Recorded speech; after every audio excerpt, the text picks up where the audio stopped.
Nah teman-teman, ada jejak babi hutan. Dan selain babi hutan, perlu kalian ketahui bahwasanya si macan kumbangnya juga masih ada di sini teman-teman. Teman-teman, selain ada warung, ya di sini itu ada air juga. Tuh, gede airnya nih. Nah teman-teman, ini tanjakan menjelang puncak ngomong-ngomong. Kemiringannya, mantap. Malabar.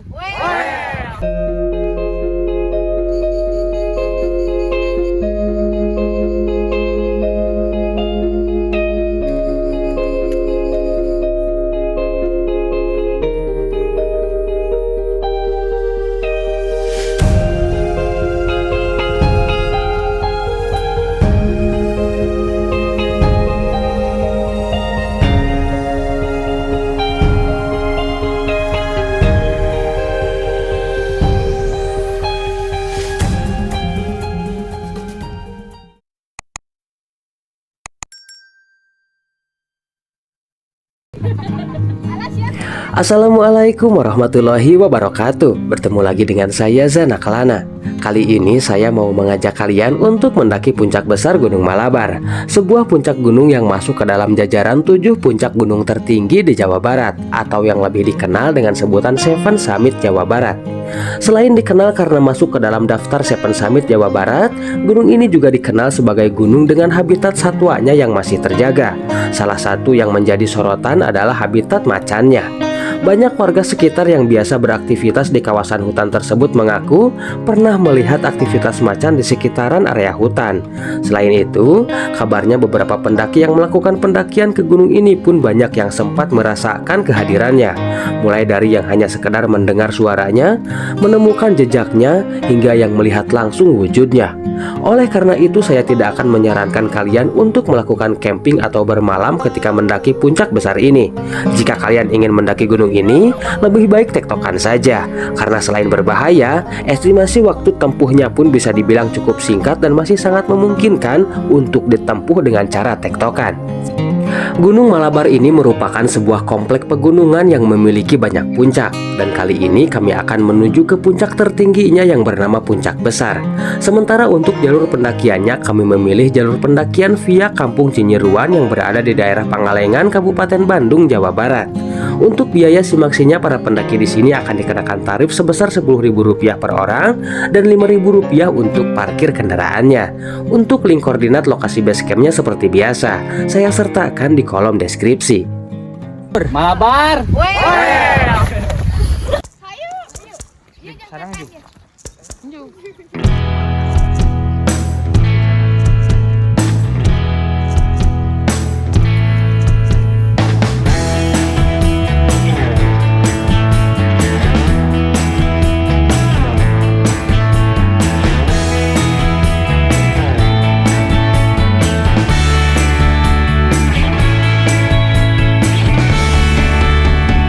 Oke teman-teman, jadi hari ini kita mau naik ke Gunung Malabar lagi ya, ke puncak besar.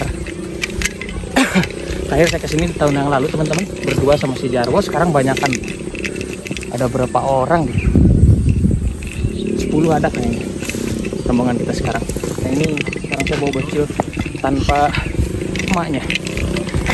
Jadi mohon maaf kalau misalkan untuk pengambilan footage-nya agak kurang maksimal atau mungkin agak kurang banyak, karena sekarang saya sambil ngawasin ini bocil yang susah tempel terus.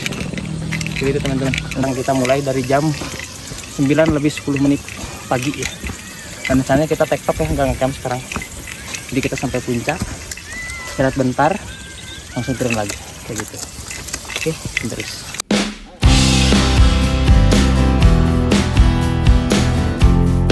Di awal-awal, jalur yang harus kami lewati berupa perkebunan teh yang berdampingan dengan ladang perkebunan warga yang sangat luas dan bisa dibilang cukup panjang. Dan perlu kalian ketahui, di area perkebunan ini terdapat banyak sekali percabangan tanpa petunjuk arah sama sekali. Jadi buat kalian yang hendak mendaki ke sini, pastikan kalian ditemani oleh orang yang sebelumnya pernah ke sini, atau kalian bisa sewa jasa guide untuk menemani pendakian kalian.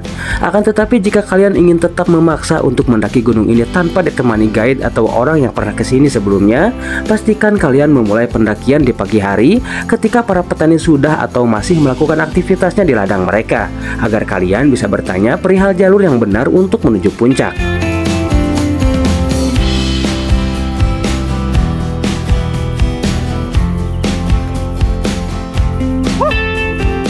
Lumayan. Nah teman-teman, untuk jalurnya sama sekali gak ada perubahan dari yang pertama kali saya kesini. Sampai sekarang itu gak ada perubahan sama sekali. Jalurnya masih membingungkan, masih banyak percabangan-percabangan yang tidak dilengkapi sama petunjuk arah sama sekali teman-teman. Dari dulu kayak gitu emang. Tapi yang membingungkan emang di daerah si perkebunan ini doang teman-teman. Kalau misalkan nanti kita udah nyampe warung, terus kita udah melewati area perkebunan, itu udah tunggal jalurnya sebenarnya di jalur hutannya. Yang membingungkan itu di area perkebunan aja. Banyak banget persimpangannya, terus gak ada petunjuk arah sama sekali. Jadi kalau kalian pengen kesini, misalkan ditemenin sama orang yang pernah, atau kalian bisa sewa guide, atau kalau misalkan kalian tetap mau maksain tanpa guide atau teman yang pernah kesini, kalian bisa memulai pendakian di waktu pagi hari, biar banyak para petani, kalian bisa tanya-tanya sama petani kayak gitu perihal jalurnya. Oke, terus kita belum nyampe warung ngomong-ngomong. Warungnya masih sekitar 30 menitan lagi di depan.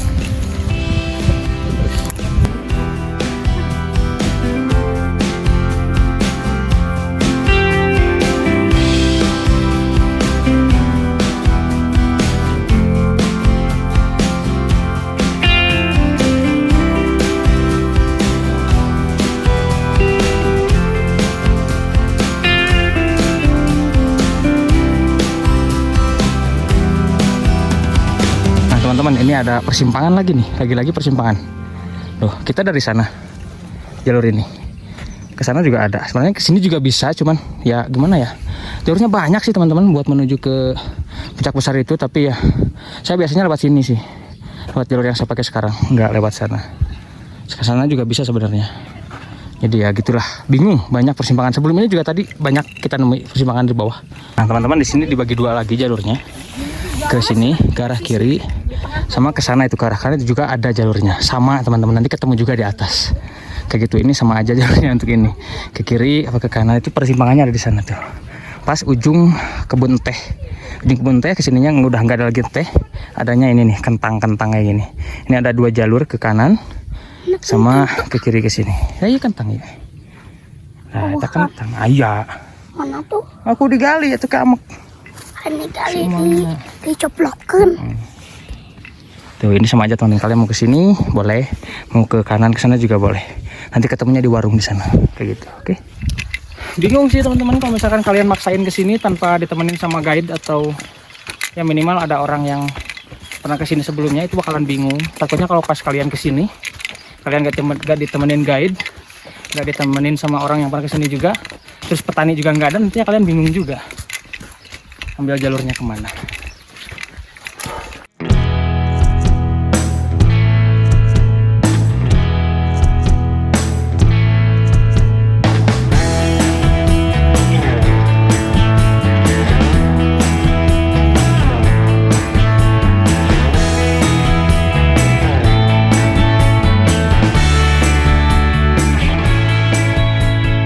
Hai teman-teman, sampai di warung ya. Ini nggak ada pos-posan ngomong-ngomong, jadi warung ini kita jadiin patokan juga buat istirahat. Warung buka beruntung. Apa? Di sini. Nah, gitu ya teman-teman. Jadi kenapa kita datangnya dari sana? Soalnya tadi di pertigaan yang terakhir kita ambil yang kiri. Kalau misalkan kita pertigaan terakhir ambil kanan, datangnya dari sana. Oke, sekarang kita istirahat dulu kalian di sini, jajan-jajan dulu. Warung ini kita ngopi, mungkin ada gorengan juga kelihatannya.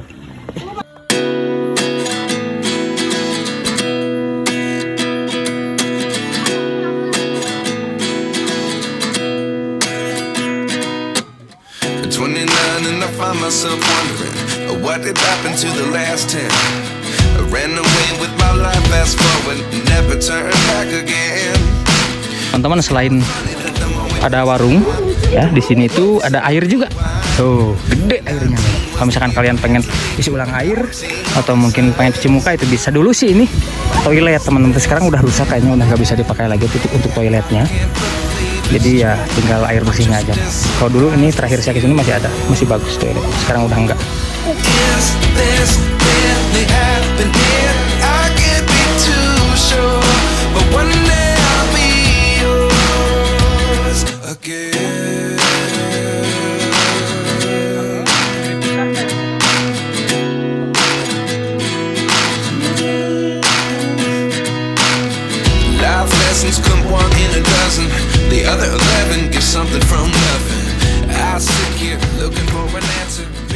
Hai teman-teman, ternyata sekarang ada pos ya.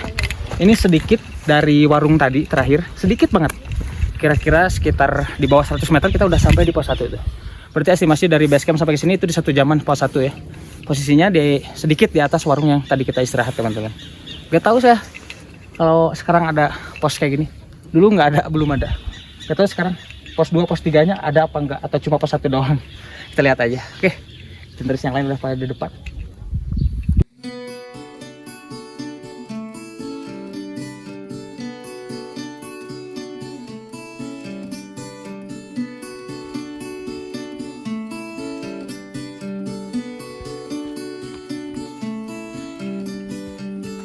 Lagi tanam kentang si ibunya.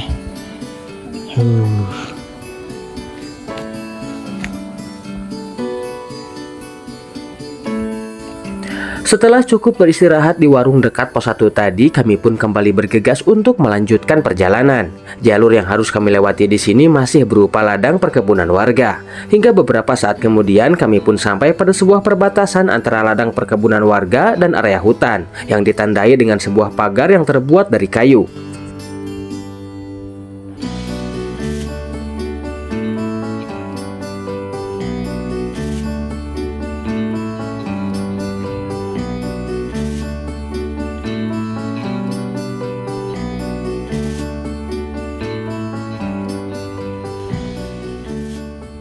Nah teman-teman, ini kita sudah sampai di batas vegetasi hutan sama perkebunan warga ya. Setelah kita melewati ini, kita ke belakang lagi nemu yang namanya perkebunan warga. Tapi kabar baiknya, mulai dari sini jalurnya tunggal teman-teman sampai ke puncak besar nanti. Gitu. Jadi sekarang kita udah mulai masuk rimba nih. Udah enak, udah teduh. Oke, ikuti terus. Setelah meninggalkan area perkebunan, akhirnya kami mulai memasuki area hutan dengan vegetasi yang sangat rapat dan juga teduh. Selain itu, di awal memasuki hutan ini, jalur yang harus kami lewati berupa jalur landai yang lumayan panjang. Dan kabar baiknya, mulai dari sini jalurnya berupa jalur tunggal yang sangat minim persimpangan. Jadi setelah memasuki area hutan ini, jalurnya tidak akan terlalu membingungkan seperti jalur di area perkebunan tadi. Akan tetapi ketelitian serta kehati-hatian harus tetap terjaga, karena hutan tetaplah hutan. Walaupun kemungkinan untuk tersesatnya terlihat kecil, akan tetapi potensinya tetap ada. Dan seperti yang saya bilang di awal video tadi, di area hutan ini habitat hewannya juga masih sangat terjaga, termasuk hewan buasnya. Di warung tadi saya sempat mengobrol dengan salah satu petani di sini. Beliau menyatakan bahwa di sepanjang trek ini sudah dipasang kamera trap untuk memantau aktivitas si raja hutan. Dan aktivitas mereka memang sering terekam di beberapa titik di mana kamera itu terpasang. Jadi tetaplah berhati-hati dan jangan mendaki gunung ini sendirian. Dan ingat, di hutan dengan habitat yang masih terjaga seperti ini, diusahakan untuk tidak melakukan trekking di waktu malam hari, apalagi sampai memaksakan melakukan camping. Karena biasanya hewan-hewan pemangsa akan banyak beraktivitas di waktu malam dan itu akan sangat berbahaya untuk keselamatan kalian.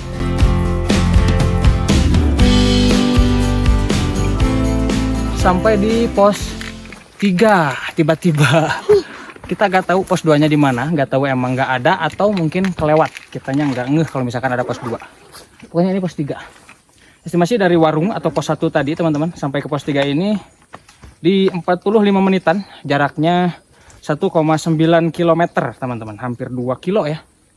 Dari pos 1 sampai ke sini. Oke, kalau gitu. Dan terus kita lanjut menuju ke puncak. Dari tadi semenjak kita meninggalkan area kebun, kita disuguhkan sama trek yang benar-benar landai. Landainya lumayan panjang teman-teman, dan baru akan nemu tanjakan nanti menjelang puncak teman-teman. Kayak gitu. Jadi setelah meninggalkan kebun itu treknya landai. Didominasi sama trek yang landai dan teduh kayak gini. Hutannya rapat banget dan lembab juga. Terus sejauh ini belum ada kasus dapat pacet teman-teman. Alhamdulillah walaupun lembab ya. Oke, kalau gitu kita terus. Kayaknya dikit lagi kita bakal nemu tanjakan. Tanjakan terakhir menjelang puncak. Oke.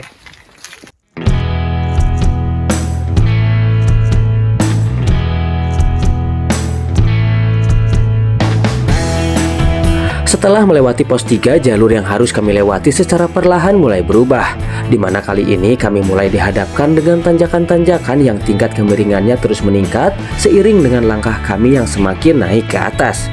Kondisi seperti ini memang sedikit mempengaruhi terhadap kondisi fisik, karena sedari awal kami memang disuguhkan dengan trek yang cenderung landai, dan sekarang secara tiba-tiba kami harus melewati trek yang tingkat kemiringannya mulai meningkat drastis seperti ini.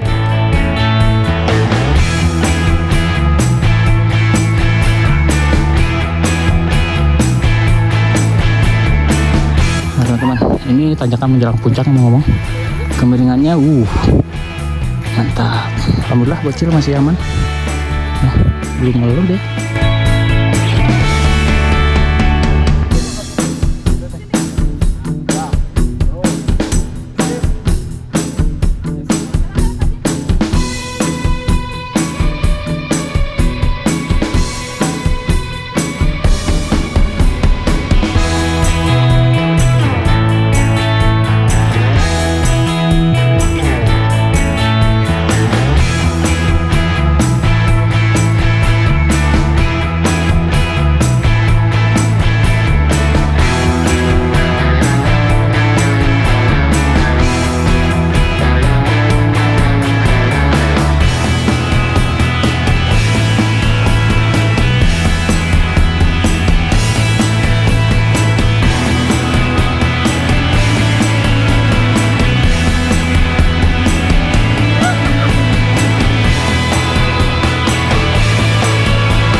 Nah teman-teman, ada jejak babi hutan.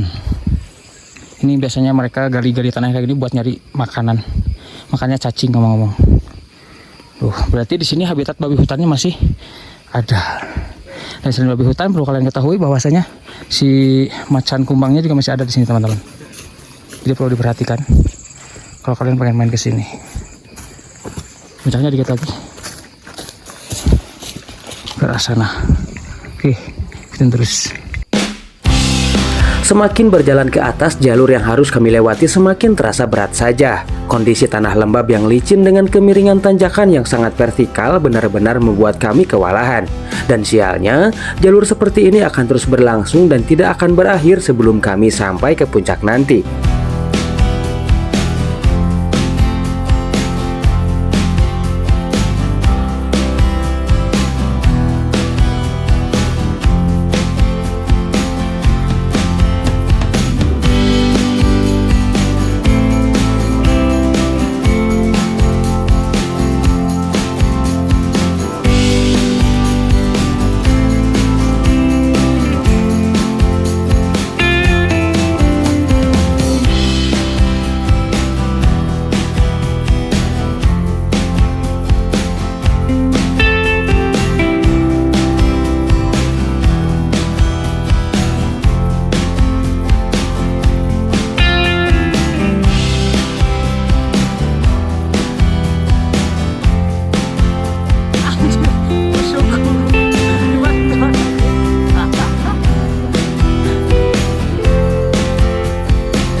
tos.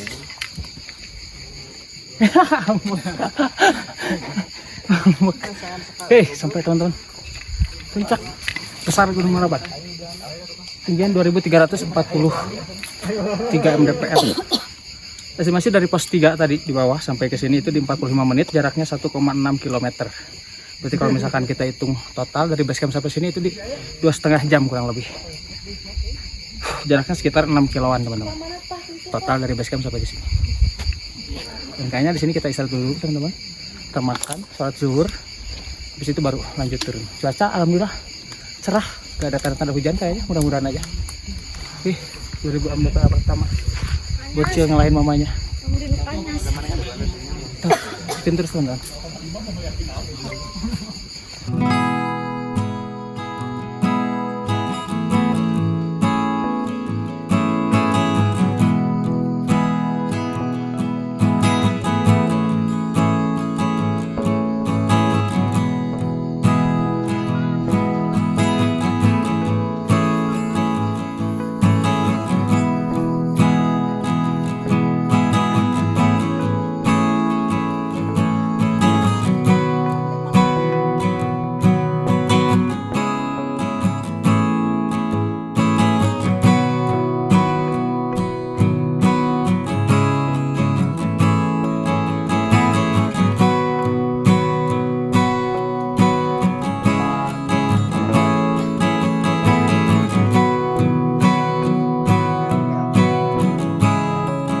Oke teman-teman, kurang lebih seperti ini ya untuk suasananya di puncak Gunung Malabar atau puncak besar Gunung Malabar.